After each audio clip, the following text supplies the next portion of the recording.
Wamendagri sentil dampak Bupati Indramayu Laki Hakim diduga liburan ke Jepang tanpa izin.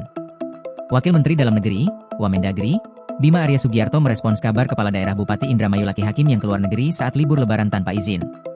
Bima Arya menyebut Laki dapat dikenakan sanksi pemberhentian sementara dari jabatannya. Dikutip dari Kompas.com, keterangan ini disampaikan Bima Arya atas responnya dari teguran Gubernur Jawa Barat, Jabar, Deddy Mulyadi kepada Laki Hakim. Bima Arya menjelaskan hal ini sesuai dengan peraturan dalam UU Nomor 23 Tahun 2014 tentang Pemerintahan Daerah, Minggu, 6 April 2025.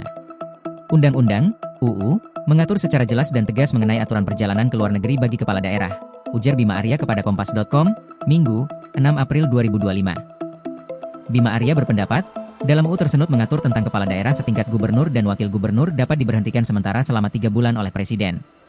Di dalam pasal 76 ayat 1, huruf I, KDH, Kepala Daerah, dan WKDH, Wakil Kepala Daerah, dilarang melakukan perjalanan ke luar negeri tanpa izin dari Menteri, katanya lagi.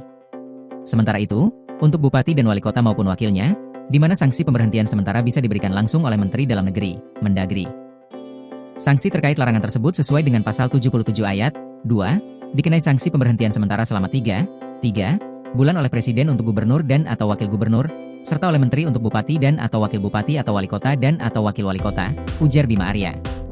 Atas peristiwa ini dirinya mengingatkan bahwa kepala daerah dan wakil yang meninggalkan tugasnya 7 hari berturut-turut tanpa izin dalam 1 bulan juga akan terkena sanksi. Bima Arya melanjutkan sanksi tersebut berupa teguran tertulis maksimal 2 kali dan diwajibkan mengikuti pembinaan.